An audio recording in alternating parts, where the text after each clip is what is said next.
Hello everyone and welcome to a Paint Studio episode, and today we're painting this werewolf mini and we're going to talk about speed paint a little bit while I speed this up about 3.5 times. Because this whole paint job took me about 35 minutes total, and I sped this one up to so it only takes about 10 minutes of your time. So isn't that just speed painting in its best? Most people start speed painting usually with white. I chose to do black with gray and then white primer on top. Some folks will call that a slap chop. Some folks call it zenithal priming. I think zenithal priming is actually just officially black with gray. The white is an optional thing. And then some folks just prime in all sorts of colors. I myself have done priming in all sorts of different colors. But the bottom line is this style of underpainting that I have here on the werewolf is really destined for things like contrast paint, speed paint, army paint, speed paint, and Vallejo Express color, which are some of the what I call extremely watered down pigments. They act very much like an ink or a wash, but they go on a lot better. You have a lot more control. Not as streaky in some cases where you're working with nice pigments. In the case of the werewolf, the color that I'm using here, this is actually supposed to be for leather, but remarkably, it works really well as a fur. I have done this twice before on a very similar model of a similar werewolf, and I've also used a darker color called Ruddy Fur, which is a decent color for the werewolves in the speed paint line, but I prefer the way hardened leather actually dries up once you get it the way you want it. Now, the other thing is you can take your speed painting process to another level. You don't have to just speed paint on the paint and say you're done, although that is totally an option. I mean, the goal here is to really get as much paint done as possible in the shortest amount of time, so you can then move on to, I don't know, playing the game that you're supposed to be playing with the piece. Now, of course, if you're a painter collector and you're really going for like that masterpiece look, speed paints may not necessarily be the whole job for you, and I'm going to kind of go into why that is. There's a lot of things that speed paints won't be able to do for you. They're really hard to cover over. I can't really wet blend with them very well. They reactivate, so unfortunately, when you go back over them with a wet brush or near them with another color, there's a very good chance that they're going to reactivate and start blending with each other in a bad way, not a good way. If you're aware of these facts and you can work around these facts, you can actually use them really well as washes and glazes, and they can be really helpful to add a decent effect to your miniatures.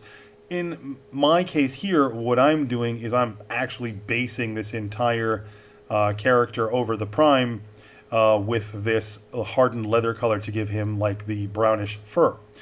Now, once that's done, I am going to add a couple other different colors of paint around the clothes, the face, the teeth, etc. because, I want those details to stand out too.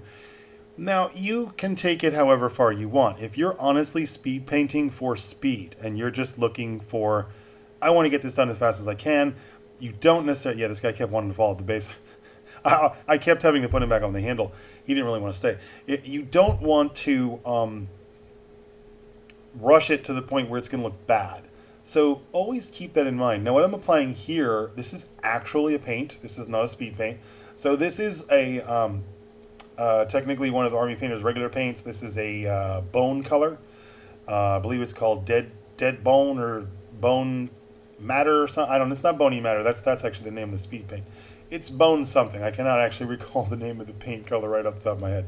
The reason I am covering over some of my shadowed layers here on the clothes is because I'm actually going to go over this again with another speed paint that's going to be kind of like a wash. And this is an example of how you can use speed paints not like a speed paint. I'm applying this over where I've already primed fingernails, toes, pretty much anything I want to come back out with brighter colors, brighter whites, brighter tones than I've covered with the brown. I'm going to even put this around the edges and the inside the eyes and the mouth as well, to try to cover as much of that as possible.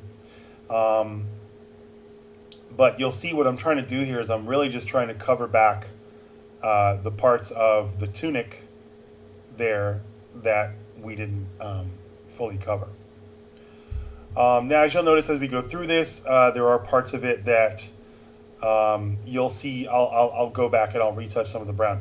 But the colors we're using are all complementary to each other. So I'm using a lot of earth tones. We've got the kind of like yellowish white there for the tunic. And now I'm going to add in the shading. So the shading here is actually a color in the speed paint line called pallid bone. And pallid bone is obviously supposed to be something you would use on a skeleton or a bone, or bony matter, something like that. You know, bones, skeleton bones, like that skull on the base down there. He's going to get some pallid bone on him. And this looks really great over that other color that I just based for the clothes. It looks wonderful as an aging process. So the clothes now have their shadows back, and now we have a lot more depth restored to that part of the process. And this is why sometimes I always have to tell myself, trust the process. Sometimes the model looks absolutely terrible while you're working on it. And that is just something you got to learn to live with. But anyway, we're going to go ahead and finish the rest of this paint job, and I will cut right back before we finish the video.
Okay, and now I'm going to take the speed paint to another step. And this is something that is optional, but what I've done is I've mixed a standard flat brown and I've mixed a standard flat matte white, both Vallejo colors, just standard acrylics. Mix that with a little bit of speed paint medium, and now I am dry brushing that over majority of the entire model to give it highlights. This is a cheater step. I'm going to admit this absolutely gives it some very, very cool highlighted tones that it did not have without this step. You can do this over the base. You can do this over the entire model. It really makes the low lights stand out, and it really makes the colors come out much, much nicer. I'm going to go ahead and just finish the edge of the base, and that will pretty much be this entire model.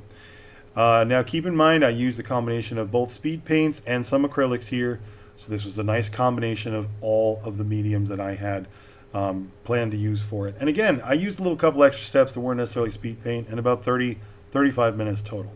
Anyway, folks, thank you so much for watching this episode. We are absolutely getting ready for Halloween, hence why the werewolf was my choice for this week. And I hope to see you all again in another episode next week. We are planning to do some more painting stuff, so do let us know if you like that kind of thing. We're going to try and experiment a little bit more with different underpainting styles as far as color and stuff like that. So please keep joining us. Don't forget to subscribe, hit that like button if you do like the videos, and please ring the bell notification if you want to get notified on all the episodes that we publish. See y'all real soon.